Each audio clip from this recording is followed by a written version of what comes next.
Lalu bagaimana pengawasan terhadap distribusi surat suara pemilu 2024? Kami bahas bersama Komisioner KPU Idam Holik dan anggota Dewan Pembina Perkumpulan untuk Pemilu dan Demokrasi atau Perludem, Titi Anggraini. Selamat malam Pak Idam, Mbak Titi. Selamat malam, Mbak. Baik Pak Idam, kami ingin mendapat penjelasan dari KPU soal surat suara di Taiwan. Apakah tidak ada koordinasi sebelumnya dengan PPLN soal pengiriman surat suara ke pemilih? Ya, berkaitan dengan hal tersebut, ya, sebagaimana yang telah diberitakan oleh media massa dan Ketua KPU RI telah menyampaikan konferensi pers, ya, Ya. bahwa hal yang demikian itu adalah kesalahan prosedur, lebih tepatnya kesalahan jadwal dalam pengiriman surat suara untuk pemilu presiden dan wakil presiden dan pemilu anggota DPR RI Dapil Jakarta II untuk wilayah Taiwan oleh PPLN Taipei. Dan KPU telah mengambil tindakan tegas di mana KPU menyatakan hal tersebut, ya, itu surat suara yang telah dikirim itu dinyatakan rusak dan KPU akan menggantinya, ya. Jadi dengan demikian hari ini permasalahan tersebut sudah ditangani oleh KPU dan sebagai informasi, ya, bahwa pada waktu itu berdasarkan hasil konfirmasi kami kepada PPLN, sebelum PPLN Taipei mengirim surat suara kepada pemilih pada tanggal 18 Desember dan tanggal 25 Desember, PPLN Taipei berkomunikasi terlebih dahulu dengan pengawas luar negeri Taipei. Jadi rekan-rekan Bawaslu juga sebaiknya mengkonfirmasi hal ini kepada pengawas luar negeri Taipei karena memang rekan-rekan antara PPLN dan pengawas itu komunikasinya cukup intens dan bahkan ketika kami tegaskan apa yang dilakukannya itu tidak sesuai jadwal dan melanggar aturan, mereka mengatakan pengawas luar negeri itu memperbolehkan. Baik, Pak Alasan Idam, mereka pada waktu itu. Pak Idam mengatakan KPU akan mengganti surat suara, tapi saya mengutip apa yang dinyatakan oleh Koordinator Divisi Penanganan Pelanggaran Bawaslu, Pak Puadi, dari antara.com bahwa Bawaslu mengatakan tidak perlu dilakukan penggantian surat-surat untuk pemilih di Taiwan karena dikhawatirkan akan menimbulkan potensi masalah yang lebih kompleks. Ya, jadi berkenaan dengan pemberian suara itu harus sesuai dengan jadwal. Oke. Ya, karena ini dikirimnya lebih awal. Ya. Dan di dalam lampiran 1 peraturan KPU nomor 25 tahun 2023 itu jadwal pengiriman sudah diatur dan kapan pemilih mengembalikan surat suaranya juga sudah diatur secara eksplisit. Baik, berarti tetap akan diganti ya oleh KPU. Padahal ini jadwalnya sudah mulai mepet nih, awal pengiriman ke pemilih tinggal 5 hari lagi sampai 2 Januari 2024, Pak Idam. Insya Allah semuanya akan tertangani dengan baik. Mudah-mudahan tertangani dengan baik. Ini saya ingin dapat tanggapan dari Mbak Titi. Tanggapan Anda soal kasus Taiwan ini, Mbak Titi?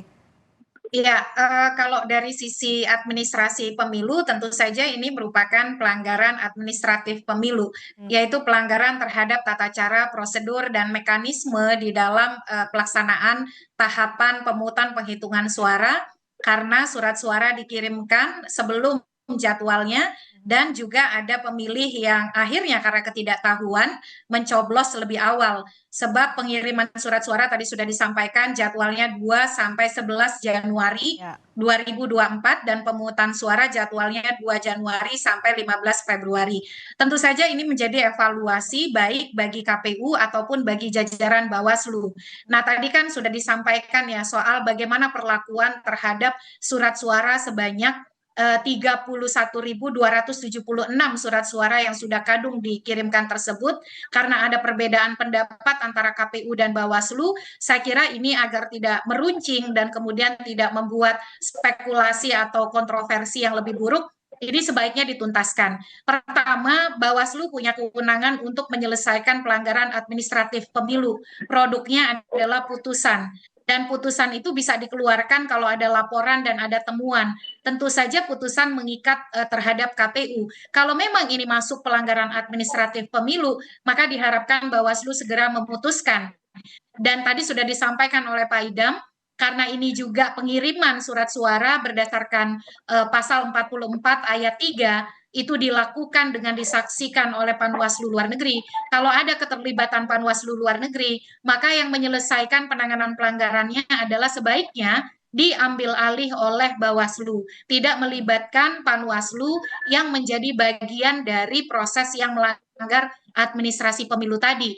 Nah, yang kedua juga saya kira penting untuk memberikan sanksi ya kepada PPLN dan juga KPPSLN, sembari juga mendudukkan perkaranya dengan proporsional dan terang benderang. Apakah ini ansih memang ketidakmengertian dari PPLN dan KPPSLN atau ada kesalahan di dalam koordinasi atau supervisi yang mungkin saja melibatkan misalnya aktor-aktor lain. Karena kalau saya lihat nih Pak Idam, kita juga kalau saya saksikan ya, saya melihat misalnya media sosial atau expose kerja-kerja PPLN-nya, PPLN-nya lumayan bagus begitu ya, sosialisasinya agak banyak, engagement ke masyarakatnya juga cukup intens. Nah, ini di mana begitu ya distorsi itu sampai terjadi. Jadi evaluasi bukan hanya untuk KPU beserta jajaran di internal KPU-nya RI sendiri, tetapi juga dengan teman-teman PPLN dan KPPSLN, termasuk ini menjadi ruang untuk memastikan kembali persiapan PPLN lain di 127 perwakilan Republik Indonesia yang juga akan ada pemilu di luar negeri. Yang kedua, ini juga jadi evaluasi bagi Bawaslu beserta jajaran, karena kalau distribusinya sepengetahuan Panwaslu luar negeri, berarti kan pemahamannya sama-sama tidak baik nih Mbak, dua-duanya begitu. Jangan sampai terulang lagi. Lalu ada metode pemungutan suara lewat pos. Catatan dari Perludem supaya ini bisa berlangsung dengan aman, kemudian tidak ada potensi kecurangan, kerawanan di sana, apa catatannya? Ya, pertama kita punya pengalaman buruk di pemilu 2019 di Malaysia ya, di Selangor. Pada waktu itu ada ribuan surat suara yang bermasalah dan itu juga surat suara via pos. Hal-hal seperti itu jangan terjadi. Jadi intensitas supervisi dari KPU kepada jajarannya di luar negeri, lalu juga Bawaslu kepada jajarannya Panwaslu di luar negeri, sambil mendorong sinergitas kolaborasi dan juga membangun kolaborasi bersama elemen masyarakat yang ada di luar negeri.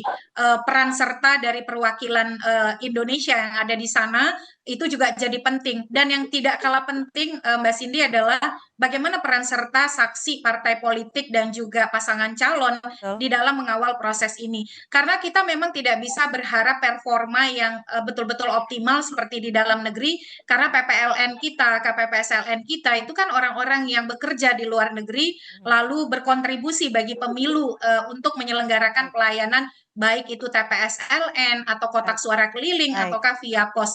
Makanya kemudian penguatan kapasitas, supervisi, koordinasi dan hotline layanan yang mendekatkan antara KPU RI, Bawaslu RI dengan para petugas yang ada di luar negeri itu menjadi mendesak untuk dilakukan. Itu di luar negeri. Kalau dalam negeri apa catatannya Mbak? Sebelum nanti akan dijawab oleh Pak Idam, singkat saja mungkin catatan dari Perludem.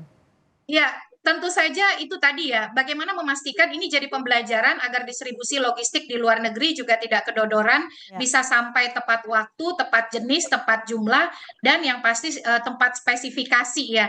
Karena pengalaman 2019 masih terjadi surat suara tertukar, surat suara kurang, dan juga tidak tepat spesifikasi. Mudah-mudahan semua menjadi berbenah dan kita semua ikut mengawasi demi suksesnya hari H pemilu 2024 nanti. Apa antisipasi dari KPU Pak Idam Holik dan juga evaluasi dari kasus di Taiwan ini supaya tidak ada potensi kecurangan yang terjadi dalam distribusi logistik nantinya? Ya, yang jelas ketika Ketua KPU RI menyampaikan konferensi pers ya dalam rangka menyikapi kasus pendistribusian surat suara sebelum jadwalnya, itu adalah langkah cepat bagi KPU dalam rangka menyelesaikan semua potensi masalah yang terjadi ataupun ke depannya. Ya. Jadi terkait dengan mitigasi, sudah pasti kami akan mengambil pelajaran penting terhadap kasus ini dan kami juga akan terus memperbaiki manajemen penyelenggaraan kami di luar negeri yang tentunya sebagaimana kita ketahui dalam proses penyelenggaraan pemilu itu indikasinya itu harus terlibat masyarakat secara luas di mana partisipasi. KPU juga berupaya mengaktifasi partisipasi agar memastikan bahwa tahapan ini terselenggara sebagaimana mestinya. Ya, jadi pelajaran di Taiwan ini insya Allah tidak akan terjadi di 127 PPLN lainnya karena memang KPU pasca kejadian tersebut langsung berkoordinasi dan menegaskan kepada seluruh PPLN agar mematuhi aturan, jadwal, kebijakan dan arahan yang disampaikan oleh KPU. Kalau tadi Mbak Titi menyatakan perlu ada sanksi untuk PPLN di luar negeri atas kasus di Taiwan ini karena ini potensi kecurangan juga besar, dianggap juga ini merugikan karena surat suara dianggap rusak. Berkaitan dengan hal tersebut sudah pasti.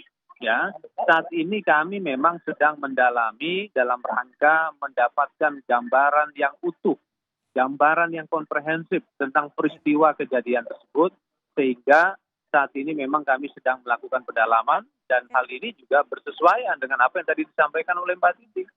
Ya, sehingga nanti keputusan yang diambil oleh KPU adalah tepat. Baik, distribusi logistik menjadi salah satu kunci untuk kesuksesan pemilu 2024 yang tidak ada kecurangan dan juga menjadi kerawanan. Terima kasih Komisioner KPU Pak Idham Holik, terima kasih juga Mbak Titi dari Perludem setelah berbagi informasi di Sapa Indonesia Malam hari ini.